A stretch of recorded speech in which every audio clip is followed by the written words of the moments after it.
Hello, good morning friends. Good morning to all of you.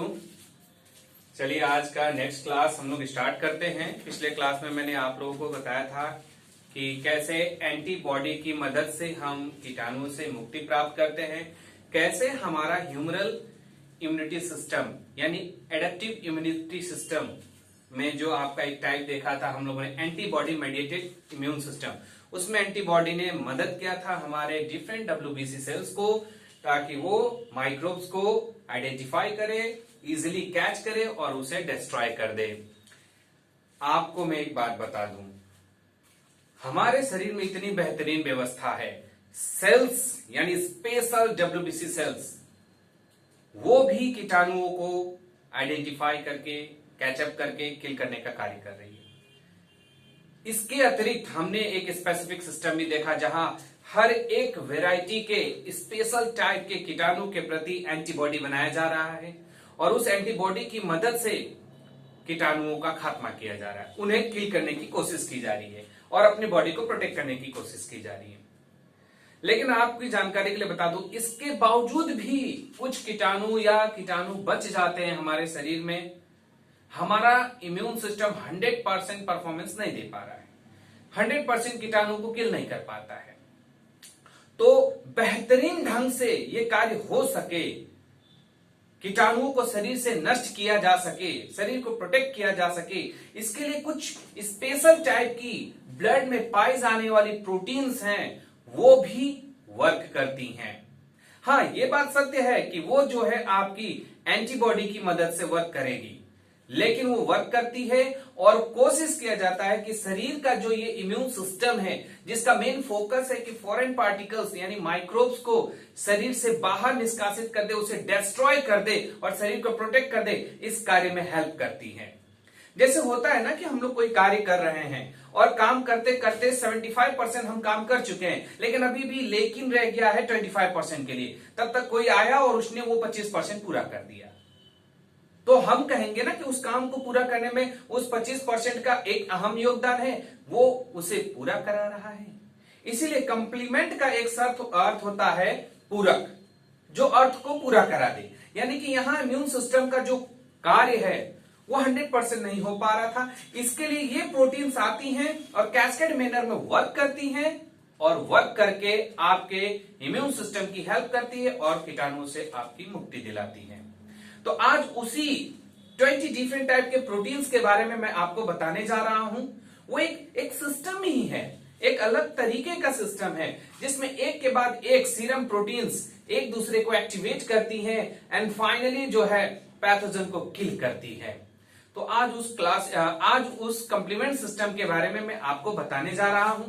हाँ, आपको यह भी बता दूं कि जो कंप्लीमेंट सिस्टम है आपका, उसमें दोनों पार्ट्स आ जाएंगे, आपके इनेट इम्यूनिटी के कुछ पार्ट्स तो कुछ एडेप्टिव इम्यूनिटी के हैं। तो वो दोनों हम लोग आज देखेंगे। मैंने बोर्ड पे लिख रखा है, क्योंकि समय का सदुपयोग करना है, तो मैंने पहले से ही पॉइंट्स और फिगर वगैरह बना रखा है, तो आपको जस्ट मुझे समझाना है। देखिए, कंप्लीमेंट सिस्टम में मैंने दिखा रखा है कि ये इनेट इम्यूनिटी का भी कुछ हिस्सा होगा और कुछ एडेप्टिव इम्यूनिटी का भी हिस्सा होगा। जैसे कि इनेट इम्यूनिटी में मैंने आपको बताया 20 डिफरेंट टाइप के सीरम प्रोटीन्स होते हैं जो आपके ब्लड में पाए जाते हैं।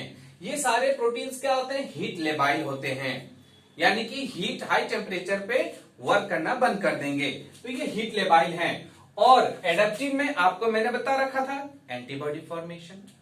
तो यहां पे ये जो 20 डिफरेंट टाइप के सीरम प्रोटीन्स है और एंटीबॉडी, इन दोनों के मिलने से, इन दोनों के एक साथ वर्क करने से हमें कीटाणुओं से मुक्ति मिलने वाली है।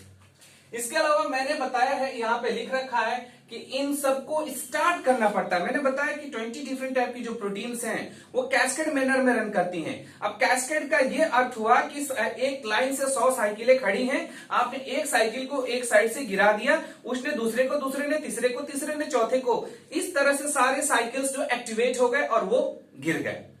ठीक इसी तरह से आपके बॉडी में भी ये जो 20 डिफरेंट टाइप के प्रोटीन्स आपको नजर आ रहे हैं, ये भी एक दूसरे को एक्टिवेट करने वाले हैं।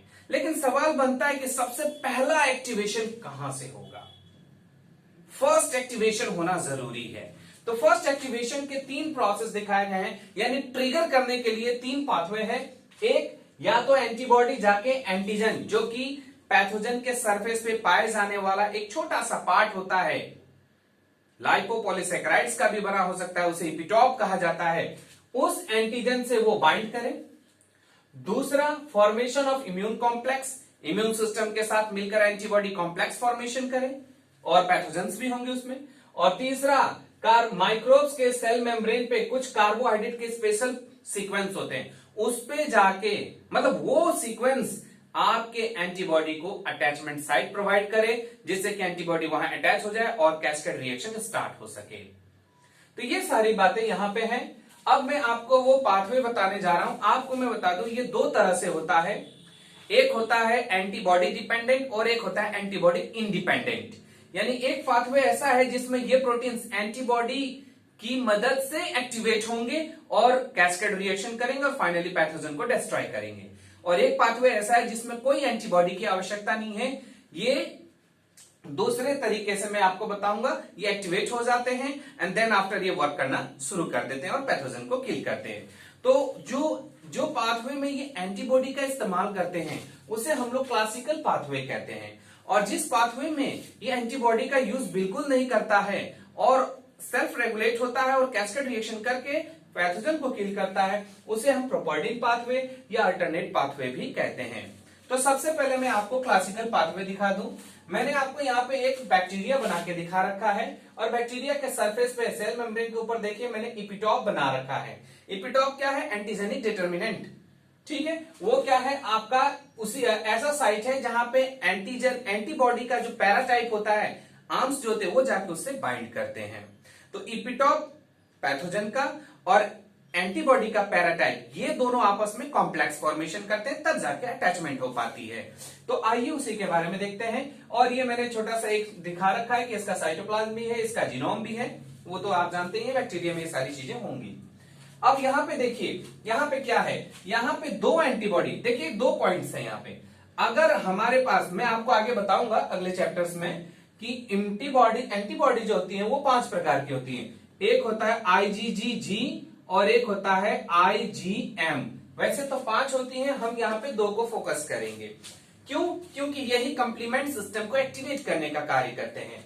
तो आपकी जानकारी के लिए बता दूं, यदि इम्यूनोग्लोबुलिन G वेराइटी अगर यहाँ पे यूज हो रहा है तो वो 2 पीस चाहिए।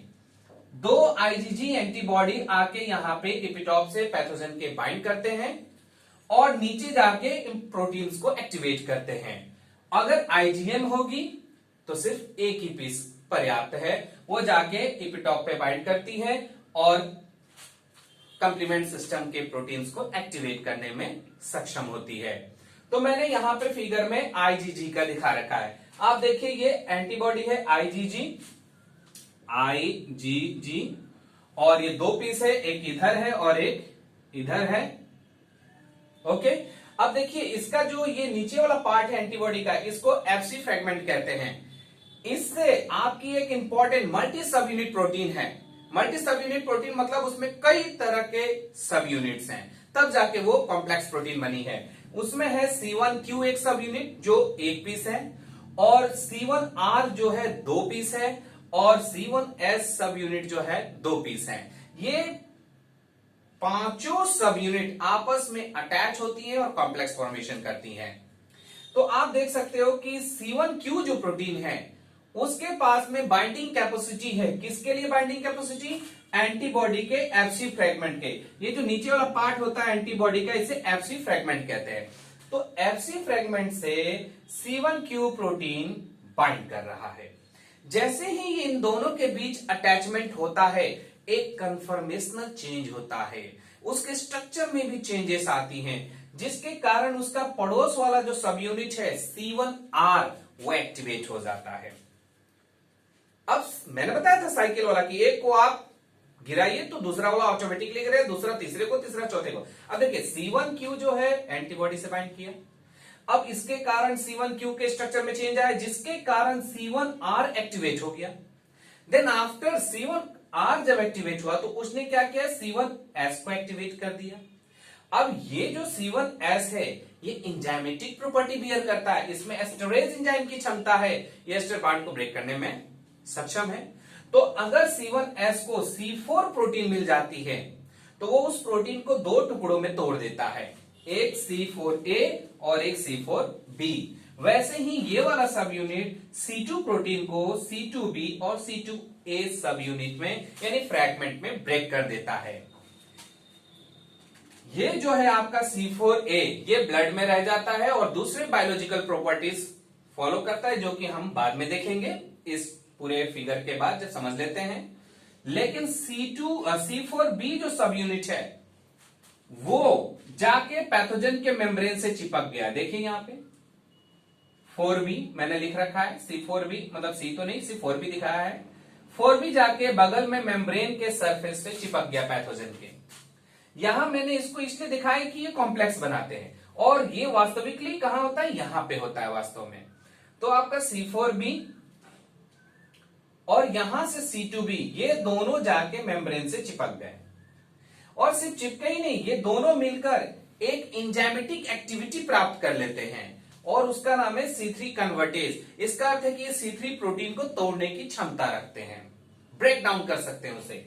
इस कार्य में मैग्नीशियम कोफैक्टर का इंपॉर्टेंट रोल होता है, वो इस एंजाइम को हेल्प करता है।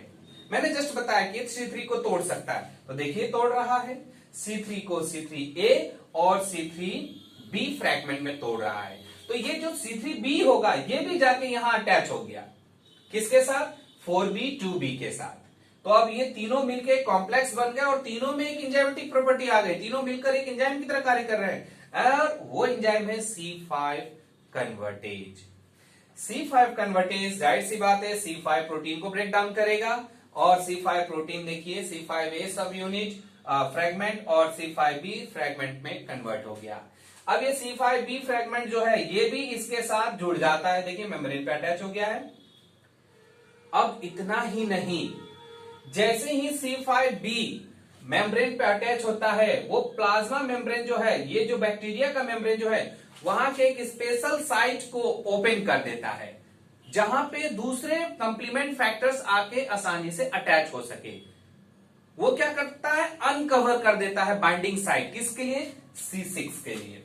अब C6 आ गए यहां पे, फिर उसी तरह से C6 मदद करता है C7 के अटैचमेंट में, C8 के अटैचमेंट में और फाइनली C9 प्रोटीन करीबन कम से कम 10 या अधिक से अधिक 18 इसके पार्ट्स 18 पीसेस आते हैं और इस मेम्ब्रेन पे अटैच होकर उस मेम्ब्रेन के अंदर पंक्चर कर देते हैं। पंक्चर के फलस्वरूप आप समझ सकते हैं सारा साइटोप्लाज्म बाहर की ओर लीक हो जाएगा। तो ये क्या हो रहा है, साइटोसॉल लीकेज हो रहा है, साइटोसॉल लीकेज। अब आप समझ सकते हैं यदि साइटोप्लाज्म बैक्टीरिया का लीक हो गया तो फिर वो सरवाइव कैसे करेगा, उसकी डेथ हो जाती है।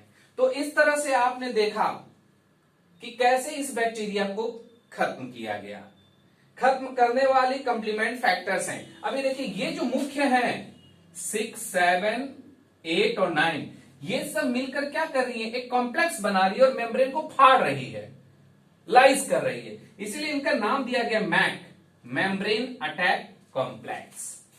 ये पैथोजन के बैक्टीरिया के मेम्ब्रेन पे अटैक करती है और उसको लाइसिस होने पे मजबूर कर देती है, वो नष्ट हो जाता है। तो इस तरह से आपने देखा कि कैसे क्लासिकल पाथवे के थ्रू एंटीबॉडी की मदद से ये सारे प्रोटीन एक दूसरे को टर्न बाय टर्न एक्टिवेट किए और फाइनली एक कॉम्प्लेक्स का फॉर्मेशन होता है और ये कॉम्प्लेक्स फाइनली आपके बैक्टीरिया के वाल को लाइज करता है और सारा साइटोसॉल लीक हो जाने के कारण बैक्टीरिया की मृत्यु हो जाती है। तो ये हमारा एक क्लासिकल पाथवे में बताया जाता है, ये क्लासिकल पाथवे फॉलो करती है बॉडी। अगर हम दूसरे पहलू को देखें इसका, वो है आपका प्रोपोर्डिन पाथवे या अल्टरनेट पाथवे। तो यहां पे आपके एंटीबॉडी की आवश्यकता नहीं है। यहां पे जो C3 प्रोटीन है जब वो एंटीजन आता है या बैक्टीरिया आता है तो उसके सरफेस से अटैच होके ब्रेक डाउन हो जाता है और दो टुकड़ों में टूटता है, C3A और C3B में। तो C3A C3B, C3B जो है एक रिएक्टिव थायोएस्टर ग्रुप होता है उसमें, जो क्या करता है बैक्टीरिया के लाइपोपॉलीसैकेराइड वाला पार्ट जो होता है सरफेस पे LPS उससे जाके चिपक जाता है। अब C3B के चिपकते ही क्या होता है, एक प्लाज्मा में प्रोटीन होती है B, उस प्रोटीन को फैक्टर डी, ये एंजाइम है फैक्टर डी, तोड़ देता है बी ए और बी में। बी जो है C3B के साथ जुड़ जाता है और एक एंजाइम की तरह एक्टिविटी करता है जिसका नाम है C3 कन्वर्टेज। अब ये जो एंजाइम C3 कन्वर्टेज है, नाम से आप समझ सकते हैं कि ये C3 प्रोटीन को ब्रेक कर सकता है। C3 प्रोटीन फिर से ब्रेक होती है C3A और C3B में। अगर ये ब्रेक नहीं करता है तो C3 कन्वर्टेज जो है आपकी ठीक यहां पे डायरेक्ट रोल प्ले कर सकती है, इस पाथवे को कंटिन्यू कर सकती है। जैसे यहां पे था वैसे यहां पे, जैसे C3 कन्वर्टेज है वैसे ही वो भी काम करेगी आगे के स्टेप्स को। अगर ये एक और C3B से जुड़ गया तो ये बन जाएगी C5 कन्वर्टेज, और ये क्या करेगी C5 प्रोटीन को, जैसे यहां पे हो रहा था, C5 प्रोटीन को ब्रेक करती है C5A और C5B में, और ये सारे स्टेप्स को रिपीट कर देती है।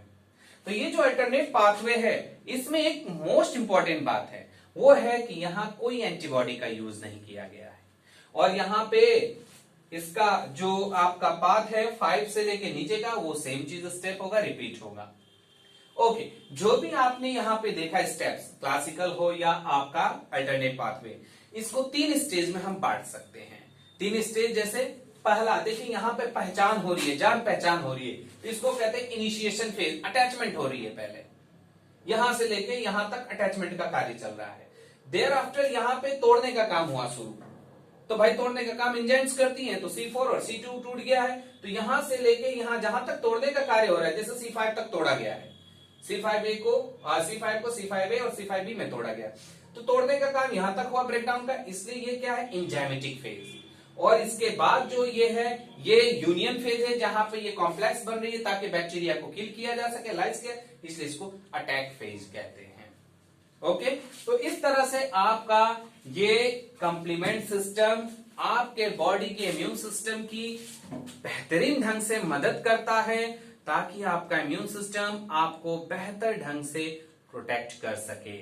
अब हम जो आगे पढ़ने वाले हैं वो है कि ये C5-4A, C3A, C5A का आखिर होगा क्या, इसके हमारे बॉडी में क्या इंपॉर्टेंट रोल्स हैं। तो ये जस्ट मैं फिगर जब मिटाऊंगा और फिर से इसको ड्रा करूंगा, यहां बनाऊंगा पॉइंट्स, तो उसमें मैं आपको बताने जा रहा हूं। इसके अलावा ये सिस्टम कैसे रेगुलेट होते हैं, एक्टिवेशन तो हमने देख लिया, पर इसको कंट्रोल भी किया जा सकता है। हो सकता है कोई इनहिबिटर हो जो इसको रोकता हो, क्लासिकल पाथवे को या प्रोपर्डिन पाथवे को, तो वो सब अब हम लोग देखने जा रहे हैं। तब तक मैं इसको फिगर को मिटा के फिर उस पर लिखना शुरू करता हूं। स्टार्ट दो आप। ओके, हम लोग कंटिन्यू करते हैं। जैसे कि आपको मैंने बताया था कि हम अभी इनहिबिटर के बारे में पढ़ेंगे कि कैसे कंप्लीमेंट सिस्टम को रोकने का भी प्रोसेस एक है, और कौन उसे प्रमोट करेगा इसका भी एक स्टेप है। इसके बाद मैंने बताया था कि इसके बायोलॉजिकल फैक्टर्स, बायोलॉजिकल रोल, जैसे C3A, C4A और C5A का बायोलॉजिकल रोल क्या है हमारी बॉडी में, ये भी हम देखेंगे। तो सबसे पहले यहाँ पे देखते हैं हम क्लासिकल पाथवे को। क्लासिकल पाथवे को नेगेटिवली रेगुलेट कर सकता है कौन, आपका C4BP और DAF एक फैक्टर है जिसको डीके एसिलरेशन फैक्टर कहा जाता है। ये दोनों मिलकर क्या कर सकते हैं, ये दोनों के दोनों आप एक इंपॉर्टेंट कंपाउंड को, सब यूनिट को तोड़ सकते हैं कॉम्प्लेक्स में से। जैसे आपने देखा था क्लासिकल पाथवे में कि C2B और C4B मिलकर C3 कन्वर्टेज बनते थे, तो ये क्या कर रहा है, उसमें से C2 को C4 से अलग कर दे रहा है। या मेरा ये कहने का मतलब है कि ये जो आपका C2B था C4B में, ये दोनों मिलकर कॉम्प्लेक्स बनाए थे और C3 कन्वर्टेज बन गए थे, एक एंजाइम जो C3 प्रोटीन को तोड़कर आगे के स्टेप्स को कंटिन्यू करता।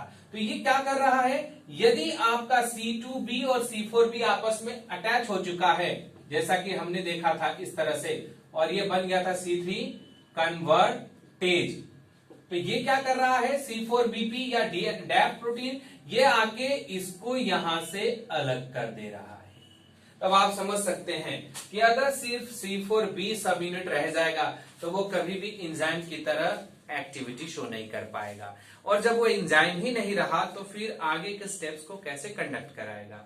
सो यहां पे क्लासिकल पाथवे को रोक दिया गया। ये था पहला प्रोसेस इनहिबिशन का, कैसे इसको नेगेटिवली रेगुलेट किया जा रहा है। दूसरा है C3 कन्वर्टेज, एंजाइम को ब्लॉक किया जा रहा है, एंजाइम बन चुकी है उसको तोड़ा नहीं जा रहा है, C4B C2B मिलकर C3 कन्वर्टेज एंजाइम बन चुकी है। यहां उनको तोड़ा नहीं जाएगा, लेकिन उसको ब्लॉक कर रहा है। कौन ब्लॉक कर रहा है जरा देखा जाए। ओके, यहां तोड़ा जा रहा है। किसको तोड़ा जा रहा है? C4B को, जिसे टूटना नहीं था उसको फर्दर तोड़ दिया जा रहा है C4C और C4D में। और इस कार्य में फैक्टर I भी हेल्प कर रहा है, और I को कोफैक्टर की हेल्प की जरूरत है, H और CRI। तो कुल मिला के यहां पे क्या हुआ, आपका C2B और 4B जो ये कॉम्प्लेक्स था, जिसको हम लोग C3 कन्वर्टेज कह रहे थे, जो कि आगे कंडक्शन कराता है स्टेजेस का, इसको रोका जा रहा है, इसको तोड़ा जा रहा है। एक हमने देखा C4B BP और डैप मिलकर इसको अलग कर दे रहा है, इससे काम रुक गया आपका। और दूसरा जो प्रोसेस देखा हमने यहां पे, वो क्या कर रहा है, इस सब यूनिट को फिर से तोड़ दे रहा है C4C और C4D में। अब आप खुद सोचिए, जब ये सब यूनिट ही टूट जा रहा है दो टुकड़ों में, तो फिर ये एंजाइम की तरह परफॉर्म कैसे करेगा। और इसको तोड़ने वाला कौन है, ये है फैक्टर I और आपका H और CRI, ये सब हेल्प कर रहे हैं उसको तोड़ने में। तो इस तरह से क्लासिकल पाथवे को निगेटिवली क्या किया गया, रेगुलेट किया गया, उसको कंट्रोल किया गया, रोका गया। अब जरा सा हम दूसरे पार्ट की ओर आते हैं, अल्टरनेटिव पाथवे, जिसको हमने प्रोपर्डिंग पाथवे कहा, उसको कैसे रेगुलेट किया जा रहा है। तो आप देखिए, पहले मैंने पॉजिटिव रेगुलेशन कहा है। पॉजिटिव रेगुलेशन में यहां पे दो फैक्टर हैं जो क्या कर रहे हैं, उस पाथवे को रन कराने में हेल्प कर रहे हैं, प्लस पॉइंट में है वो, पॉजिटिव वे में। तो वो कौन है, कोफैक्टर VF, ये क्या कर रहा है, ये क्या कर रहा है, फैक्टर B का जो दूसरा सब यूनिट है टूटने के बाद BB, उसके साथ मिलकर एक C3 कन्वर्टेज एंजाइम की तरह कार्य कर रहा है। आप सोचिए, C3 कन्वर्टेज एंजाइम की तरह कार्य करेगा तो C3 को तोड़ेगा और फिर आगे के स्टेप्स को कंडक्ट कराएगा। ठीक उसी तरह से एक्टिवेटेड सरफेस जो होता है आपका माइक्रोब्स का, उस पे C3B अटैच हो गया, BB भी अटैच हो गया, और वो सब मिलकर क्या बन गए, C3 कन्वर्टेज। तो फिर से यहां C3 कन्वर्टेज की फॉर्मेशन हुई और C3 कन्वर्टेज आगे के स्टेप्स कंडक्ट कराएगा। तो यहां पे ये दोनों जो प्रोसेस आपने देखा, इसने क्या किया, आपके प्रोपर्डिंग पाथवे को रन कराने के लिए हेल्प किया। लेकिन सवाल ये कि इसको क्या रोका भी जा सकता है प्रोपर्डिंग पाथवे को। तो एक प्रोसेस यहां पे है, यहां पे फैक्टर H बताया जा रहा है कि ये फैक्टर क्या कर सकता है, C3B और BB जो कॉम्प्लेक्स है उसको वो अलग कर सकता है। C3 को अलग, BB को अलग कर देगा। अब जाहिर सी बात है, दोनों सब यूनिट यदि अलग हो जाते हैं तो फिर वो कभी कन्वर्टेज एंजाइम की तरह नहीं बन पाएंगे, और जब वो एंजाइम ही नहीं रहेंगे तो फिर आगे के रिएक्शंस कैसे कंडक्ट कराएंगे। तो यहां पे हमने देखा कि इसे नेगेटिवली फैक्टर H रेगुलेट कर रहा है, उसे स्टॉप कर रहा है। तो ये था एक छोटा सा हिस्सा रेगुलेशन का, हमारे कंप्लीमेंट सिस्टम का।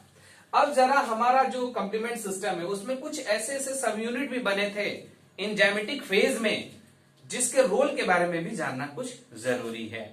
क्योंकि जो चीज का रोल था वो पाथवे पे आपने देख लिया, लेकिन जो पार्ट बना बाई प्रोडक्ट, जैसे C3A बाई प्रोडक्ट बना था C3 के टूटने के बाद, C4A बाई प्रोडक्ट बना था C4 प्रोटीन के टूटने के बाद, उसी तरह से C5A भी बाई प्रोडक्ट बना था C5 प्रोटीन के टूटने के बाद। तो ये ब्लड में आखिर करती क्या है, इनका क्या रोल है, आइए एक नजर उस पर डालते हैं। आपको बता दूं, C3A जैसे ही ब्लड में रिलीज होता है वो हिस्टामिन सिक्रीशन को फेवर करता है बेसोफिल के, और बेसोफिल से जब हिस्टामिन का सिक्रीशन होता है तो ये एलर्जिक रिएक्शन के लिए जिम्मेदार होता है। तो यहां पे C3A जो है एलर्जिक रिएक्शन कॉज कर रहा है, उस प्रोसेस को इंक्रीमेंट करा रहा है। ठीक उसी तरह से C4A की बात करें तो C4A क्या करता है कि आपके रक्त की नलिका जो होती है, ब्लड कैपिलरीज, उसकी परमिएबिलिटी बढ़ा देता है। परमिएबिलिटी मतलब पारगम्यता, यानी कि ब्लड का पाइप में से बाहर निकलने की जो क्षमता है उसे इंक्रीज कर दे रहा है। अब आप खुद सोचिए, ब्लड पाइप में से यदि प्लाज्मा ज्यादा से ज्यादा बाहर की ओर सिक्रीट होगा, मतलब पाइप से बाहर निकलेगा, स्क्वीज आउट होगा बाहर, तो आप समझ सकते हैं टिश्यू फ्लूइड में वॉल्यूम बढ़ जाएगी। जब टिश्यू फ्लूइड में वॉल्यूम बढ़ जाएगी तो वो एरिया, पार्टिकुलर स्पेसिफिक एरिया जो है वो इन्फ्लेमेशन हो जाएगा, वो स्वेल अप हो जाएगा, वहां सूजन हो जाएगी। तो ये इन्फ्लेमेशन में हेल्प कर रहा है। और अगर हम C5A की बात करें तो इसके काफी रोल्स हैं, जो आपके सामने पहला, ये सेल को अटैच होने में भी हेल्प करता है, सेल सेल एडेशन में। दूसरा, ये कीमोटैक्सिस बिहेवियर में फेवर करता है फेगोसाइट्स के, यानी फेगोसाइट्स को इंक्रीज करता है, कॉल करता है, बुलाता है। तीसरा, ये क्या करता है, लाइसोसोम में से एंजाइम्स का सिक्रीशन कराता है फेगोसाइट्स के अंदर, ताकि फेगोसाइट्स ने जिस पार्टिकल को माइक्रोब्स को इनगल्फ कर रखा है वो डाइजेस्ट हो जाए। देयर आफ्टर ये क्या कर सकता है, स्मूथ मसल का कॉन्ट्रैक्शन करा सकता है, पॉजिटिव इम्यूनोमॉड्यूलेशन, या फिर इम्यून सिस्टम में चेंजेस भी ला सकता है पॉजिटिव तरीके से, ताकि इम्यून सिस्टम आपकी क्या करे, माइक्रोब्स को किल कर सके। यदि जरूरत पड़ा तो इम्यून सिस्टम में भी मॉडिफिकेशन कराने की क्षमता रखता है।